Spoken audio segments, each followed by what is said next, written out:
പെട്ട് പെട്ട് പെട്ട് ഞാൻ അങ്ങനെ പറഞ്ഞിരുന്നോ? 2 seconds earlier. എസ്പെഷ്യലി നമുക്ക് റിലേറ്റ് ചെയ്യാൻ പറ്റുന്ന കഥകൾ ചിന്തിക്കാനാണ് ചെയ്യുന്നത്. ഞാനൊരു കൊലപാതകം കണ്ടിട്ടില്ല ഇതുവരെ, ഞാനൊരു ബോംബ് കണ്ടിട്ടില്ല, ഞാൻ വില്ലന്മാരെയും ഗുണ്ടകളെ കണ്ടിട്ടില്ല. അപ്പോൾ ഞാൻ കാണാത്ത കാഴ്ച എനിക്ക് ക്രിയേറ്റ് ചെയ്യാൻ പറ്റില്ല. പെട്ട് പെട്ട് പെട്ട് ഞാൻ അങ്ങനെ പറഞ്ഞിരുന്നോ? ഒരു എക്സ് ഫാക്ടർ ഉണ്ട് നമുക്ക് എല്ലാം, ഈ കുറച്ച് മസാലപ്പൊടി ഇടുന്ന പോലെയാണ്. അപ്പോൾ ആ എക്സ് ഫാക്ടറാണ് ഈ പ്രേതം ഇതിനകത്ത്. ഇതിൽ പക്ഷേ ഒരു റിയലിസ്റ്റിക് പ്രേതമാണ്, സത്യനന്ദിക്കൽ പ്രേതമാണ്. അപ്പൊ അങ്ങനെ പ്രേതങ്ങൾ കണ്ടിട്ടില്ലല്ലോ. അതെ അതെ. ഇപ്പൊ ഞാൻ പ്രേതമാണെങ്കിൽ എങ്ങനെ ഇരിക്കുന്ന നമ്മൾ ഇതും ആലോചിക്കുന്നത്. കാരണം എനിക്ക് പേടിയായതുകൊണ്ട് ഞാൻ പ്രേതമാണെന്ന് വിചാരിക്കുക. അപ്പൊ ഞാൻ ഫ്രണ്ട്സിനെ പോയി കാണും, വീട്ടിൽ പോയി എല്ലാവരും പോയി നോക്കും. ഞാൻ പ്രേതപ്പടം കണ്ടാൽ ഞാൻ ഓടും. ഒരു പ്രേതമാണെങ്കിൽ പോലും ഞാൻ പ്രേതപ്പടം ഓഫ് ചെയ്യും. അപ്പൊ അങ്ങനെയുള്ള ഒരു റിയലിസ്റ്റിക് പ്രേതമാണ് ട്രൈ ചെയ്തിട്ടുള്ളത്. പ്രേതങ്ങളെ പേടിയുള്ള ഒരു പ്രേതം അല്ല. പറഞ്ഞു വെക്കുന്നത് ഈ യക്ഷികളും പ്രേതങ്ങളൊക്കെ നമുക്ക് ഇടയിൽ ഉണ്ട് എന്നാണ് ഇപ്പോഴും ജീവിച്ചിരിക്കുന്നത്. പ്രേതങ്ങളെ കുറിച്ച് നിങ്ങളുടെ അഭിപ്രായം?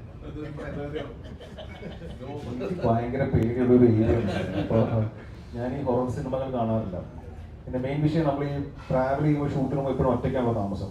അപ്പൊ എന്നെ പേഴ്സണലി ഇത്തിരി ഹോണ്ട് ചെയ്യും. ഞാൻ പോയിട്ട് എന്നെ ഫസ്റ്റ് ടീസറിൽ കാണിക്കുന്നുണ്ട്, കട്ടിലിനടി നോക്കുക, ഡോറ് തുറന്ന് നോക്കുക, ടോയ്ലറ്റ് കയറുക, ഇതൊക്കെ ഞാൻ സ്ഥിരം ചെയ്യുന്ന പരിപാടിയാണ്. അപ്പൊ എനിക്ക് ഈ ഹൊറർ ഏരിയ ഭയങ്കര പേടിയാണ്.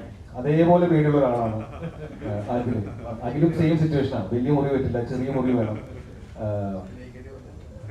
അഭിനയിക്കേണ്ടി വന്നിട്ടില്ല. അത് എനിക്ക് ടെൻഷൻ. നമ്മളിങ്ങനെ പറഞ്ഞു കേട്ടിട്ടുണ്ട്, ഇത്തരം സിനിമകൾ ചെയ്യുമ്പോൾ ഇതേപോലത്തെ അനുഭവങ്ങൾ നമുക്ക് വരാൻ സാധ്യതയുണ്ട് എന്ന് പറയുന്നത് ഞാൻ കേട്ടിട്ടുണ്ട്. അപ്പൊ എന്റെ ഏറ്റവും വലിയ ടെൻഷൻ ഇല്ല, തമാശക്ക് നമ്മൾ കരുതി ഓക്കെ ഫാമിലിക്കും കുട്ടികൾക്കും കാണാൻ പറ്റുന്ന, അല്ലെങ്കിൽ നമുക്ക് കാണാൻ പറ്റുന്ന ഹൊറർ പടം ഉണ്ടാക്കാൻ എഴുതിയിട്ടാണ് സർവമയിലേക്ക് ഇറങ്ങിയത്. പക്ഷെ ഇതേ സിറ്റുവേഷൻ ഞാൻ വന്നാലോ എന്ന് ഞാൻ ഇടയ്ക്ക് അഖിലിനോട് ചോദിച്ചു. ഇതേപോലെ ഒരു പ്രേതം കൂടെ വന്നിരുന്ന് എന്ത് ചെയ്യും എന്നൊക്കെ ചോദിച്ചു. പക്ഷെ ഇതുവരെ ഉണ്ടായിട്ടില്ല. നോക്കാം. പ്രേതം വിളിച്ചാലോ? പ്രേതം പുറപ്പെട്ടെ ഇത് ചെയ്യും. ഇതാണ്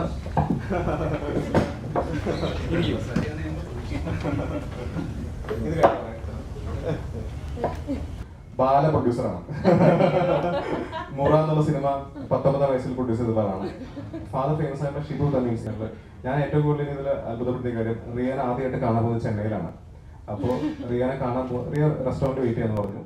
ഞാൻ പോകുന്ന യാത്രയിൽ മുഴുവൻ റിയ ഷിബു പ്രസൻസ്, വീരധീര സൂരൻ, വിക്രം പടം പ്രൊഡ്യൂസ് ചെയ്ത റിയ. അപ്പൊ പോകുന്ന വഴിയൊക്കെ റിയ ഷിബു പ്രസൻസ് ഇതിൽ പക്ഷെ പ്രസന്റിങ് റിയ ഷിബു ആണ്. ഞാൻ വളരെ ഹാപ്പിയാണ് ഇപ്പൊ പറഞ്ഞ പേര് റിയ ഷിബു. ഞാനത് പറയാതിരിക്കായിരുന്നു. നമ്മള് കപ്പച്ചക്ക കന്തരിയിൽ മീറ്റ് ചെയ്ത ആക്ച്വലി അത് പറഞ്ഞപ്പോ എന്റെ ഫസ്റ്റ് മെമ്മറി, എന്റെ ഫസ്റ്റ് ലുക്ക് ടെസ്റ്റ് നമ്മള് കപ്പ ചക്ക കാന്തരിയിലാണ് ചെയ്തത്. എന്റെ അടുത്ത് ചോദിച്ചത് ഐക്യൂറാണോ ഇഷ്ടം, ചിക്കനാണോ ഇഷ്ടം, ഡയറക്ഷൻ ആണോ ഇഷ്ടം, അത് ആക്ടിങ് ആണോ ഇഷ്ടം. ഞാൻ ചുമ്മാ റെസ്പോണ്ട് ചെയ്ത. അപ്പൊ അതിന്റെ വീഡിയോസ് കുറെ എടുത്തു. എന്നിട്ട് വീട്ടിൽ പോയപ്പോ അതായിരുന്നു ലുക്ക് ടെസ്റ്റ്. ഞാൻ സോ അങ്ങനെയായിരുന്നു കാസ്റ്റ് ചെയ്തത്. സോ ജസ്റ്റ് എന്റെ ബിഹേവിയറിന് വേണ്ടിയാണ് ലിറ്ററലി അഖിൽ ചേട്ടൻ ഞാൻ കാസ്റ്റ് ചെയ്തിരിക്കുന്നത്. And I don't know what else to say. ഒരു ഡയലോഗ് പറഞ്ഞാൽ അമേസിംഗ്. ആർക്കൊരു ഇഷ്ടം ഉണ്ടെങ്കിൽ ആ ഡയലോഗ് ഒരു പ്രാവശ്യം പറയാൻ പറ്റും. ഒറ്റയ്ക്ക് വഴിവെട്ടി നമ്മളാണ്. അത് ചില ക്യാരക്ടേഴ്സൊക്കെ അങ്ങനെ കിട്ടുന്നതാണ്. എനിക്ക് ഭയങ്കര ടെൻഷനായിരുന്നു വർഷത്തിന് ശേഷം ചെയ്യുന്ന സമയത്ത്. ഇത് ആൾക്കാർ ഇങ്ങനെ എടുക്കും, സെൽഫ് ട്രോളായിട്ട് നമ്മൾ അഭിനയിച്ചുകൊണ്ടിരിക്കുകയാണല്ലോ, നമ്മുടെ അവസ്ഥകളെല്ലാം പറഞ്ഞു.